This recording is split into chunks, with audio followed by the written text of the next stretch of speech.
Hello and welcome to week 30! Yes, I'm on week 30 and that's pretty crazy.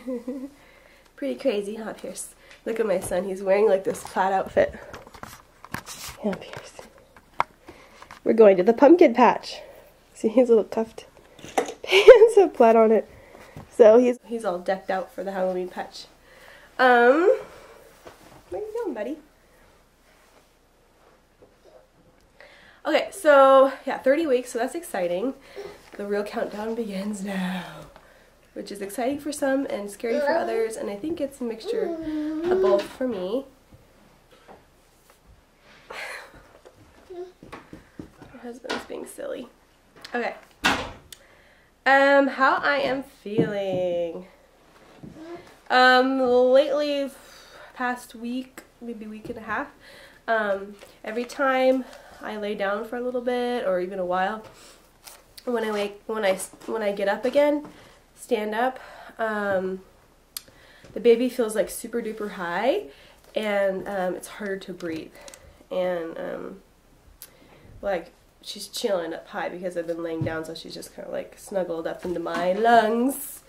But then like a minute or two passes and she probably kind of like squeezes back down to where she was before, like lower or whatever. I have 2 new stretch marks. So the cream I've been using didn't prevent the stretch marks. I've only been using the cream for like 3 weeks now. But still, it's kind of disappointing to see a stretch mark. It's right above and below my belly button. Which with this pregnancy, I feel like my belly button's being totally stretched out way more than with my first pregnancy. I don't know, I just feel bigger with this pregnancy. I'm only 30 weeks. So I feel like I'm probably going to get more stretch marks on top of old ones. And I guess I need to say farewell to bikinis and cute shorter tops when I had a good body. That matters anymore. When you become a mommy, you shouldn't be slutting it up, I guess. Anyway, not that bikinis are slutty. You know, I wear bikinis, but I have to be more conservative in my dress. Oh, I've been having a lot more energy lately. I haven't had the need to nap. I'm feeling like I can get through the day completely on my own, and that's wonderful. Ever since I've been taking the iron, which I haven't been completely devoted to some days, because like with iron pills, you can't take it with a whole bunch of different foods, right? They say take it with food, but you can't take it with food. It's like you can't take it with egg yolks or whole grain or milk, calcium stuff with calcium in it. It's good to take it with vitamin C though, like orange juice. But like, you know, every morning you're gonna have like, oatmeal or cereal or eggs or something like that, right? So I find that I can't take the pill in the morning, and then half the time I remember to take it at like snack time with my son, but sometimes I don't, and sometimes I'm not even home by then. So so half the time I remember to take the first pill and half the time I don't. And then the second pill I take at dinner or like 2 hours after dinner. And I usually get that one on pretty good. I'm also taking my prenatal vitamins every day. Okay, so like my last pregnancy and this pregnancy, I've been getting like these heart skips. And I actually got it before, like during finals in college and stuff, before I was even pregnant. I would sometimes, I guess it's from stress or whatever, my heart would like double thump or forget to thump and then thump really hard the next time. So it's like do do do do, and you're like, whoa, and you kind of feel like it's a little like stronger. Like you don't usually feel your heartbeats unless you're like in a super quiet area and you're not moving and stuff. But like I could feel it. So,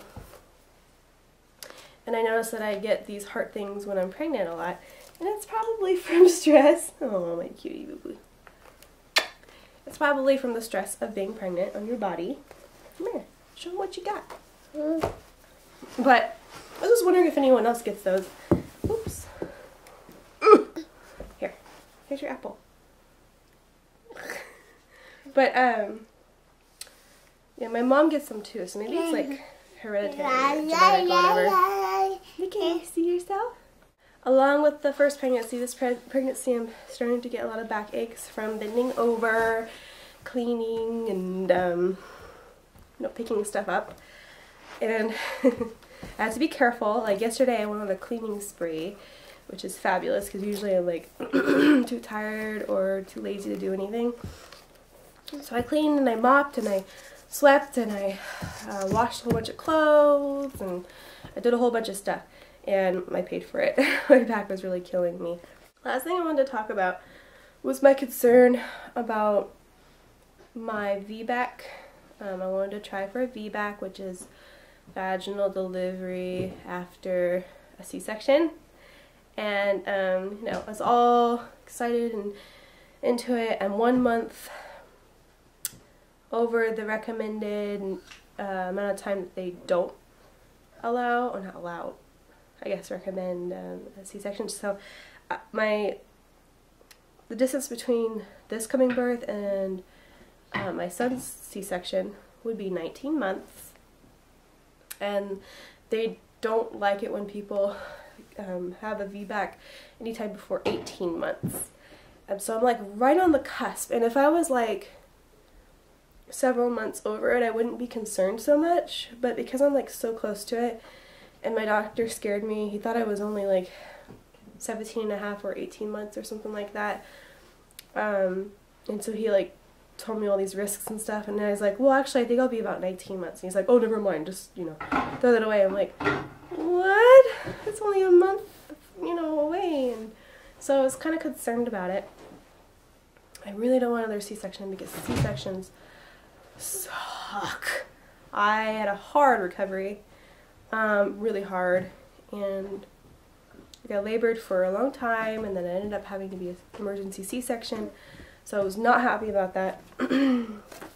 And, you know, the shock of not even realizing I would need one. You know, the whole time with my son, pregnant with my son, I had no idea I was going to have a C-section. No idea. I didn't even plan for it and think about it. Through birthday classes, when they talked about C-sections briefly, it would go right over my head. I would be numb to it, and then I had one.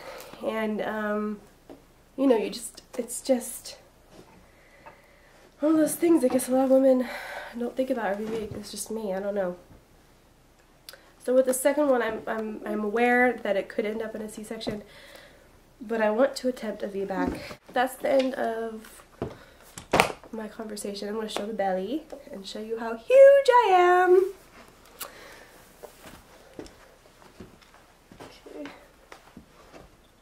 Okay, with my shirt on, you see?